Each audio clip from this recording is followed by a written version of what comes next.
fucked up the intro a little bit. Don't worry about it. But I was on the right track. I said things wrong later on. Can I redo it?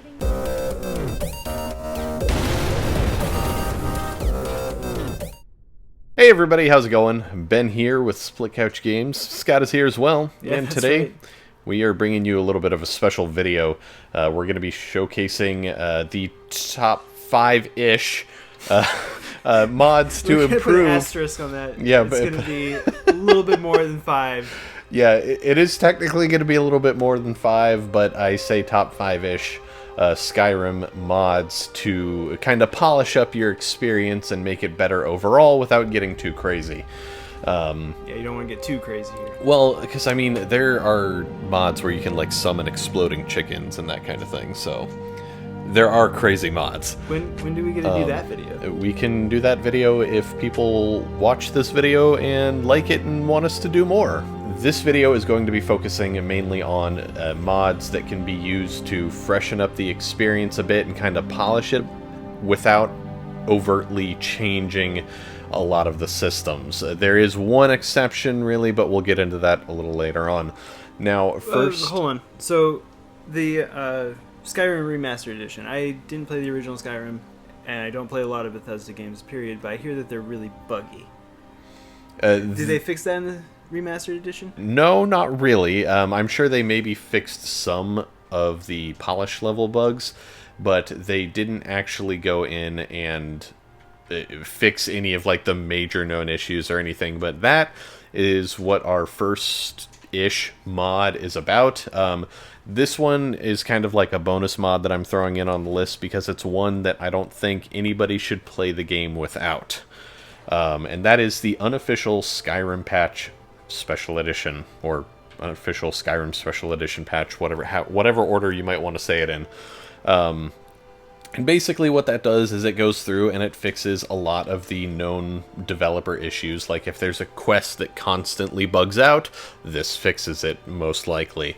It doesn't necessarily guarantee that you will have a bug-free experience, but it does make it so that, you know, there are going to be fewer bugs, and like I said, some of the more major, well-known issues are fixed. I think it fixes something like 952 bugs.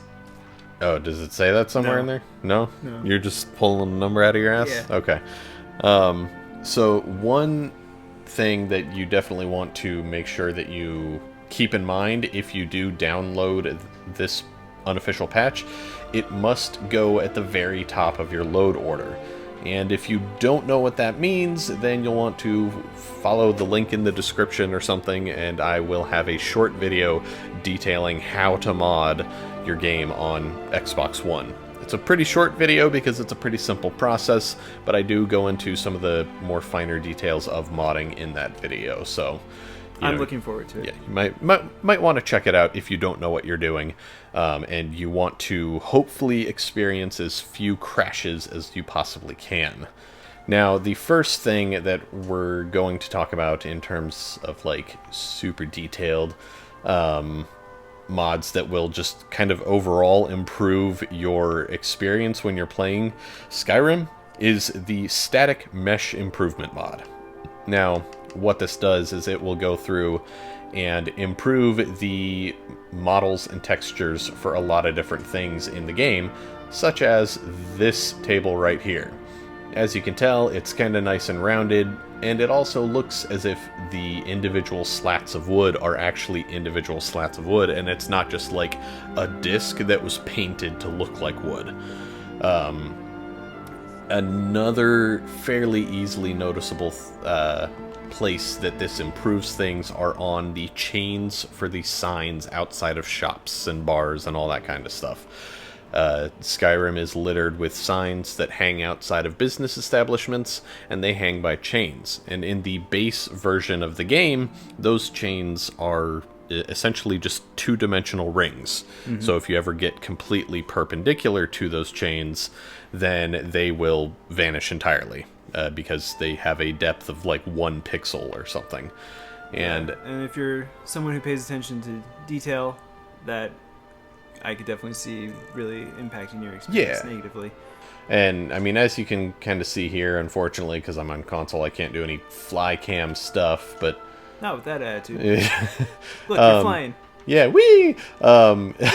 As you can see, the chains are actually three-dimensional, but it goes through and it changes tons and tons of different models. I think it's like over 1,000 different meshes that are placed in over 40,000 different locations throughout the game.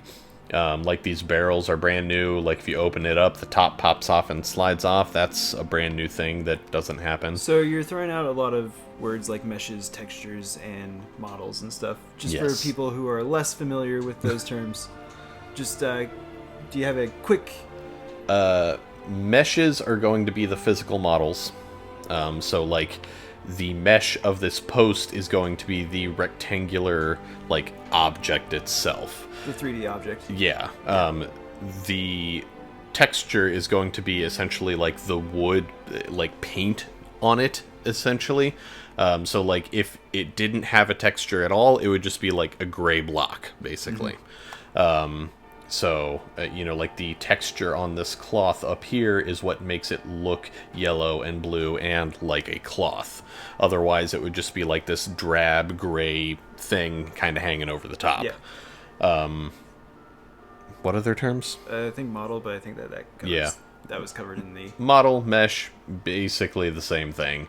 Now, Static Mesh Improvement mod, which is also known as SMIM in the modding community, is a mod that it can impact performance a little bit.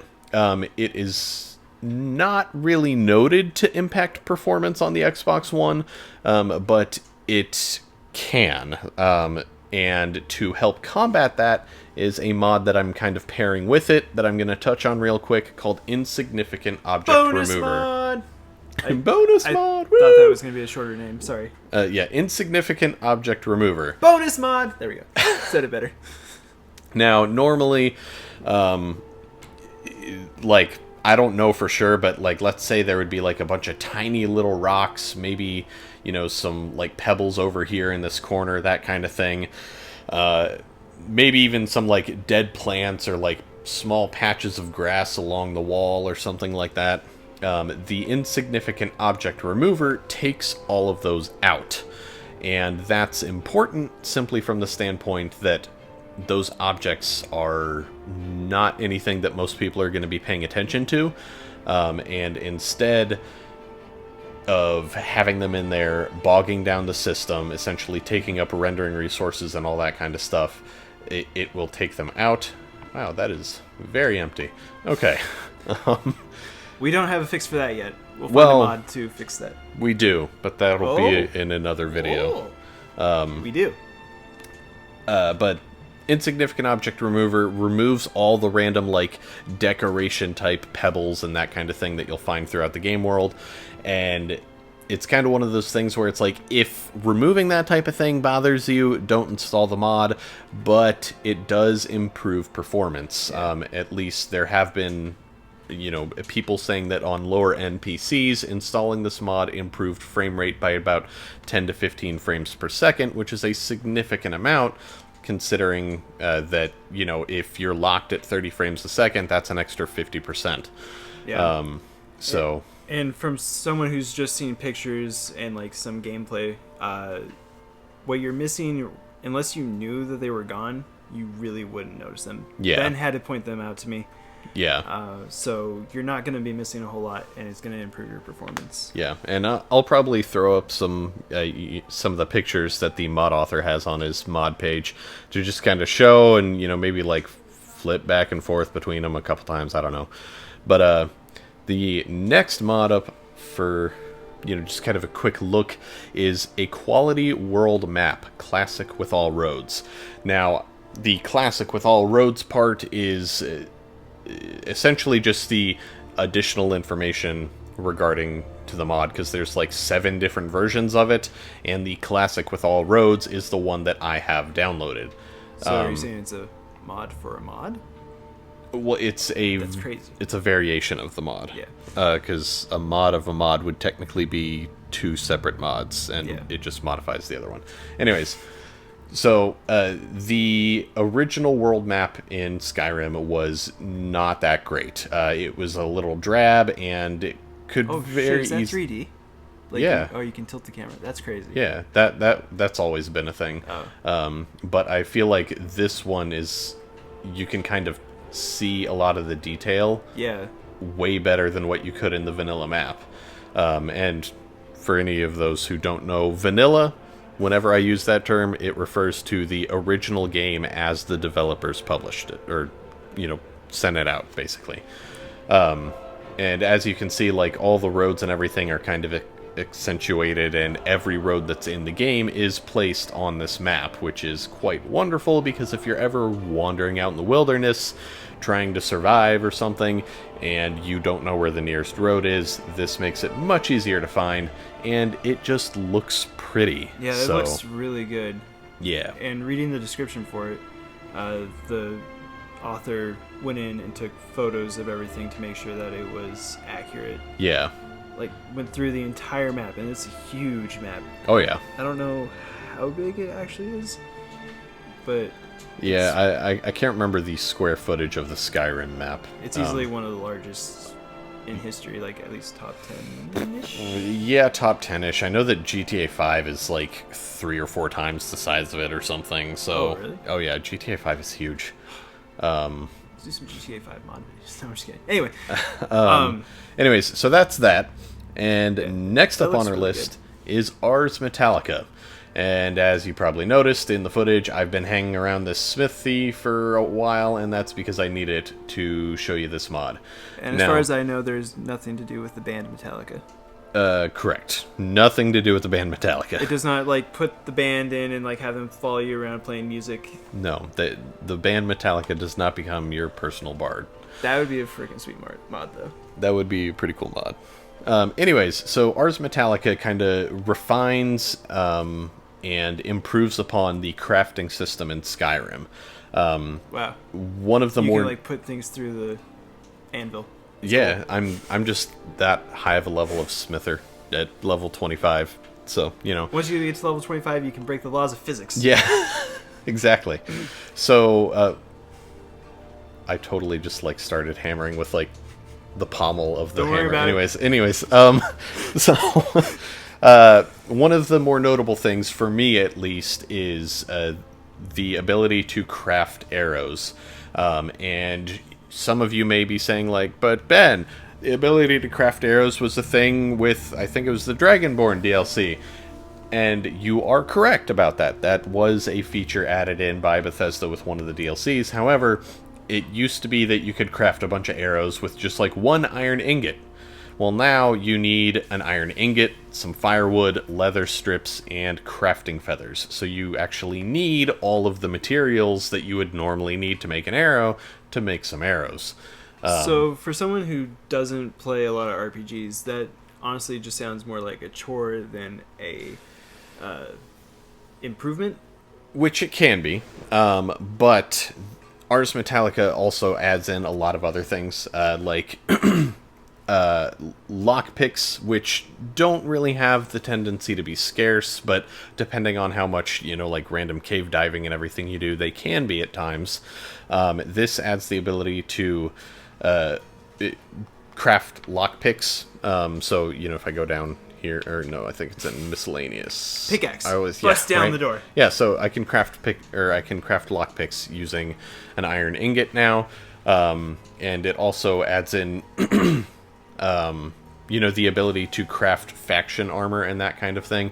This character is not yet in a faction, but if I were in the Thieves Guild and I, for some reason, lost or misplaced, maybe I accidentally sold some of my Thieves Guild armor, I could come in here and craft some of the armor, from scratch. And you can't do that in the base game. You would have to buy it for a significant amount of gold? Yes. I can't remember what the base game rules are when it comes to faction armor. Like, I don't know if there's a person you can buy it from indefinitely, or if it's like you get the one set and that's it. Let us know in the comments. But how that works. But it also does things like modifying different recipes so that they kind of make a little more sense.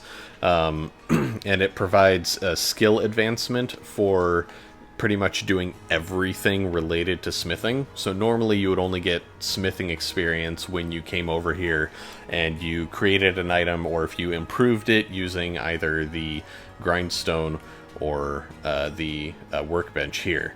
But now, like, if I come over here to the tanning rack and I say, you know what, I could really use some leather.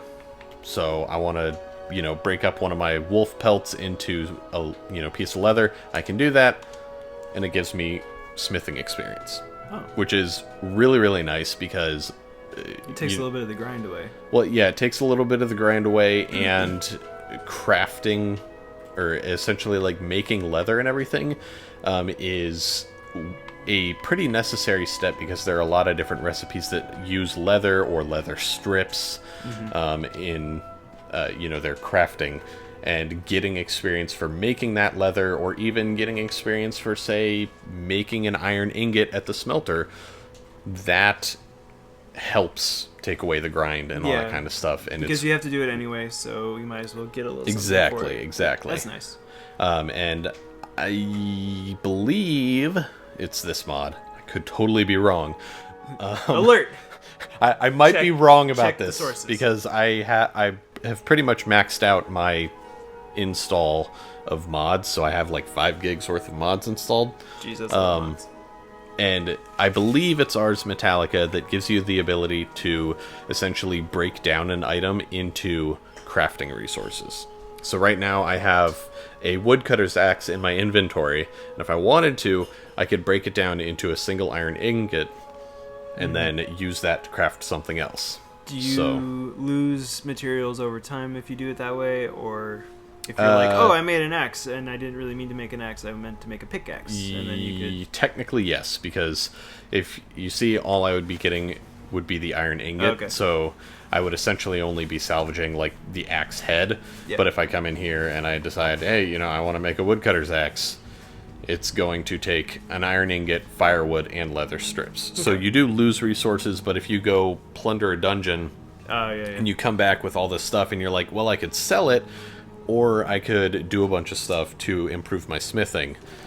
So, and also get some resources that way. Yeah, exactly. So it's kind of a trade-off, but, you know, it adds in a lot of different stuff. Definitely seems to make the crafting more interesting. Yeah, it just kind of... like I said at the beginning, it fleshes out and heavily improves on the crafting system. And like you said, it can kind of make it seem like a little bit more of a chore. But at the same time, if you play the game in a way that you are going to be crafting, it's just going to make it more enjoyable. Because crafting is not a requirement. You can play the entire game and buy and or loot every single weapon that you get. Never have to make one. Okay, so if this is for people who are into crafting. Yeah, like if you're, you know, a two-handed, you know, heavy armor wearing kind of guy, chances are you probably like to smith and craft your own weapons anyways, so this makes that aspect of your gameplay a little bit more interesting. Alright. Now... another mod Speaking of looting. another mod that we're gonna kind of like mention here for a bit is one called Marco's Integrated Leveled Lists. Now, say that 10 times fast. Right? This particular mod is a little interesting just simply because what it does is it essentially will go through all the different armor and weapons leveled lists in the game, and essentially kind of like tweak the distribution so that different factions will have, you know, different armor sets. They'll have more logical armor sets so that the increase in difficulty and that kind of thing isn't quite as harsh, because sometimes it'll be like, oh, you're fighting everybody wearing leather armor, and then all of a sudden it's like you level up once and now everybody's wearing steel. You know, that's a huge jump in difficulty. It's harder to get through steel. Yeah, just a bit. Kind of balances that out a bit, but it also does things like it will change the outfits of certain NPCs so that, if they are a Dunmer, which is a dark elf, they're more likely to wear chitin or bone mold armor, which are armors that come from their homeland. It does a lot of different things, like it makes it so that mud crabs have a chance of dropping chitin plates, and lurkers have a chance of dropping Daedra hearts and everything, and previously those weren't possible, but those are the creatures that you should find those things on. What is a Daedra heart? Different video, dude. Alright. It's a crafting / alchemy material. So, alchemy, is that included in this Ars Metallica, or is that just... no, Ars Metallica is specifically smithing and everything. So smithery. Yes, but one of the things that I really like that Marco's integrated levels list does is the 2 DLC expansions that came with the Special Edition, Dragonborn. And whatever the other one is that I'm totally forgetting right now. Dawnguard. Dawnguard, that's the other one. Dawnguard and Dragonborn. They both obviously had their own weapons and armor and everything that came with them. This mod will integrate those weapons and armor into the base game. So normally you would only be able to find those weapons and armor by either encountering NPCs from that DLC or going to the locations where those DLC take place. And this fixes that issue. Definitely seems much more, or provides much more variety for the loot and... Oh, kill him. Got him. Get him again. Got him. Yeah. Got him.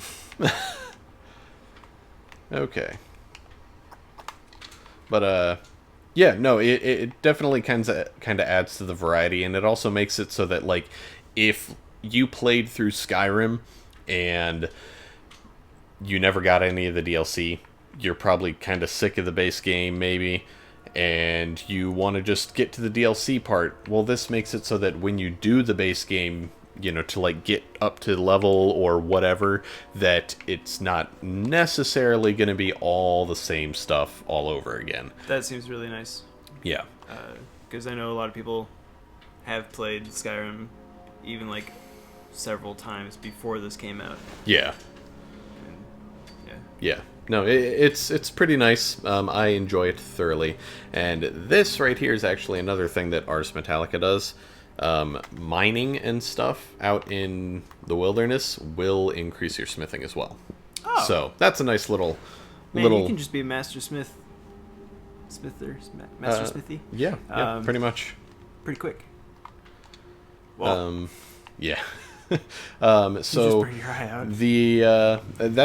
That pretty much sums it up for Marco's integrated levels list. And a little bonus info about Ars Metallica. Yeah, little bonus info about Ars Metallica. And like I was saying before, Marco's integrated levels list is kind of one of those things that, like, you won't notice.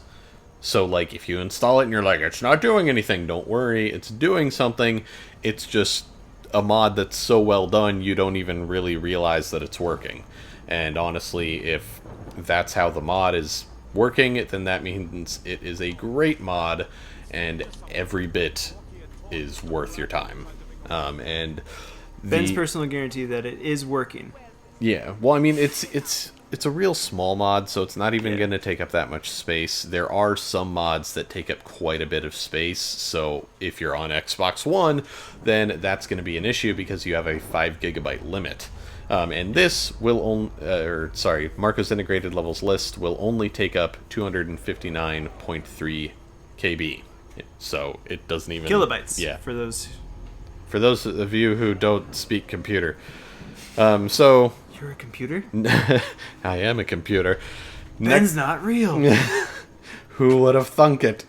Anyways, next up on our list, we have a combination of mods. 2 mods! 3 mods. 2.5. Yeah, 2.5. 2.2. It's 2.2. 2 and a compatibility patch. Yay, compatibility. So... And I think we're compatible. Okay.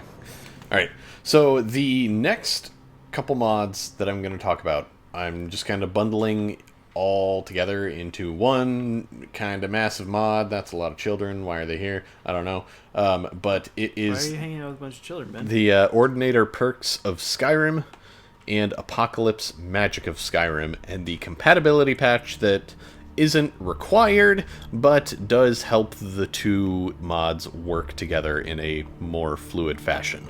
Think of it as like the minister that marries the two together.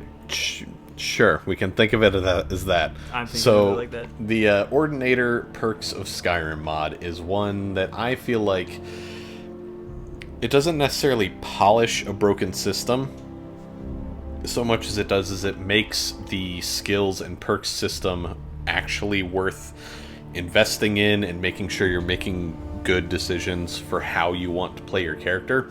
You know, it makes the perk system more in line with like an actual RPG. So, as anyone who's familiar with Skyrim may already notice, a lot of these perk trees have a ton more perks. Like the archery perk tree probably has 2, maybe even 3 times as many different skill nodes. That's almost twice as much.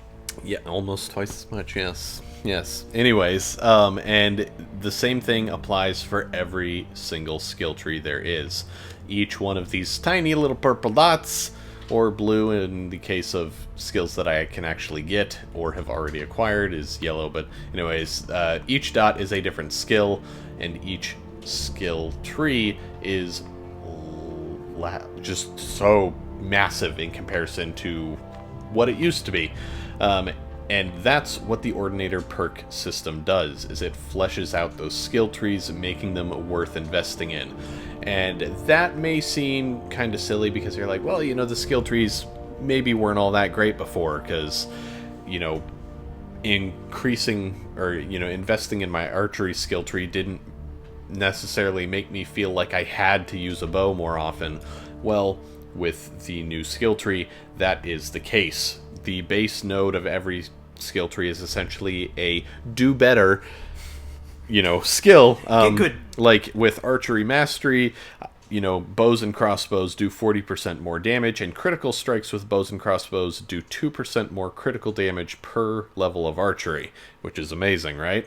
Seems pretty good. And, you know, you still have some of the more standard things, like with archery, you know, pressing the block button while, you know, having an arrow knocked will zoom in and that kind of thing. But it adds in a lot of unique and brand new skills to the mix as well. Like here, Thieving Raven. Enemies within 25 feet are disarmed when shot during their power attack. And then Pinning Shot. Arrows and bolts have a chance to stagger a target within 50 feet. More effective against targets with lower remaining health percentage and not effective on massive targets, so like dragons and giants and that kind of thing. Wait, there are dragons in this game? I will push you off this couch. That's fair. But the more obvious one to look at would be in the sneaking skill tree.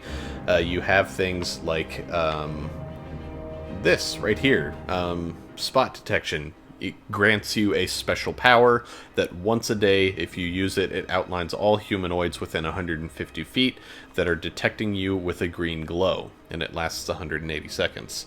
So if you're sneaking through a particularly difficult dungeon, then this could help you out with knowing who knows where you are and that kind of thing. Okay. Or the tripwire power, which places a tripwire in front of you for 120 seconds, and if a NPC walks over it, they will get knocked to the floor. And that's completely brand new? Yeah, completely brand new, at least as far as I know. I'd never seen it before. But there are certain powers and customizations added in for every single skill tree. Like, even if you go over to smithing, let's say, there are special powers in here, like the dwarven autocannons. This, if you get this ability, it will allow you to place a little autocannon that will just kind of plop down and shoot stuff when you're fighting. So that's pretty cool. Sure. And then Cannons in Skyrim. Didn't see that. Right. And then, you know, there's stuff like this where you can pour your dragonborn blood into the fire at a forge. Forging an item on this forge empowers you, increasing attack damage and critical strike damage by 15% and reducing attack damage by 15% for 600 seconds. So if you have a forge that you're always crafting at, like if you forge in Whiterun all the time, you could pour your blood into it, and then anytime you craft an item there, you get these buffs. And that's a brand new thing. Hey guys, what's the Dragonborn doing? Oh, he's just pouring his blood bloodletting into the forge. It's fine. he does that every once in a while. It's weird, but it happens. But no, I mean, they keep a lot of the basic skills in there too, like Arcane Blacksmith. You can improve enchanted weapons and armor. That was there as well. So it doesn't delete anything, it only adds? Or maybe modifies, as far as you know. I don't know if it actually removes any. If it does, then it does it in such a way where it's not completely removed, but it's bundled with something else somewhere else. Sure. So you're not going to lose anything necessarily by doing this. You're mostly only going to enhance your experience. Correct. It does say that it can be installed into an existing save. And when you load up your game after installing the mod, you'll need to wait for a while it refunds all of your existing perk points. Now, it is not necessary, but there are mods out there to increase the number of perk points you gain per level. You can use it with with this mod. You don't have to. Obviously, with the sheer number of perks, it might be a good idea because progression can be slow otherwise, but it is something that is not required. Okay. Now, going into the apocalypse magic of Skyrim. A reminder for the people, we are grouping those together. Yes. It basically does like the same type of thing, but instead of for the perk system, it's for the magic system. Magic in Skyrim wasn't really the greatest to begin with, but... In Ben's humble opinion. Yeah, in my opinion, it wasn't the greatest to begin with. Humble opinion. Yes, Ben humble opinion. I am so humble. The most humble. But what this does is it adds 155 brand new spells into the world of Skyrim. It's about 31 new spells per school. So, 31 destruction, illusion, all that kind of stuff. And they have high-quality custom effects and animations, and the spells are unique, balanced, lore-friendly, and blend seamlessly into the basic systems that's already in place. Ben did not read that off the... I totally did not read that straight off the mod page. That would be silly. So we're going to talk to Farengar here just to kind of see some of the... lower level examples of this. So normally this guy would have maybe a dozen or so books of spell tomes. You can see that I'm not a mathematician, but that's a lot. That is a lot, yeah.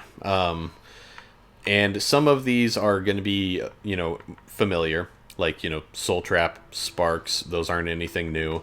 But something like Reyno's Fins, where you can swim faster for 100% faster for 60 seconds, I can read. 100% faster for 60% of the time. Yeah. 100% faster 60% of the time. Or something like this, Mind Vision, where you can see through the eyes of a target creature or humanoid for 10 seconds. And, That's awesome. Yeah. Like, they are a lot of amazing, like, that's just really a really fun cool to idea. use. Oh, yeah. And, like, my favorite part about this is that the addition of all of these, in my opinion, makes it possible. Well, actually, not even just possible, but, like, desirable to play a mage-only character. Yeah. I mean, that's a lot of content that you've added. Oh, yeah. It's a ton of content. I mean, that must, take up a huge chunk of your 50... or 5 gigabytes, not 50 nope, gigabytes. 76 megs.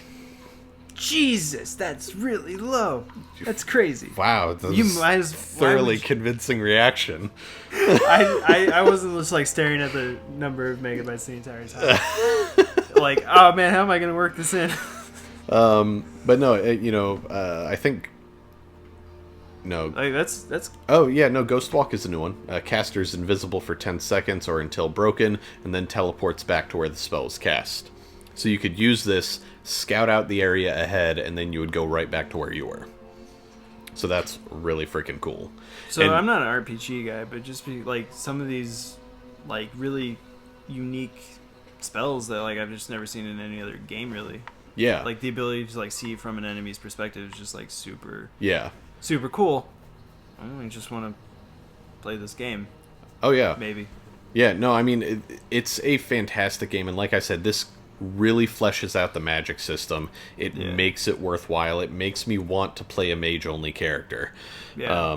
And it does even offer, like, it works flawlessly with other mods that may add in their own spells and that kind of thing. I'm not guaranteeing it will work with all of them.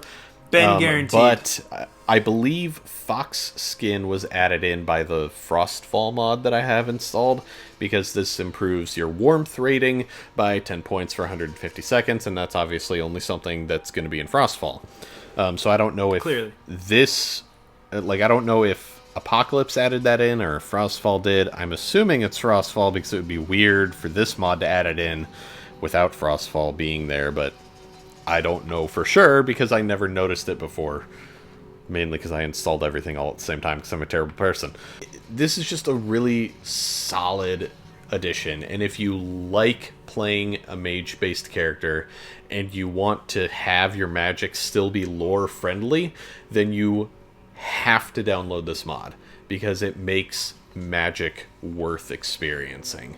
Because, I mean, and all of these are just like a sprinkling of what we would actually be able to deal with if we actually went hardcore into magic. We went to the College of Winterhold, did all the Mages Guild quests and everything. Like, we would have access to everything, and there's just so much here that it's hard to even cover in one video.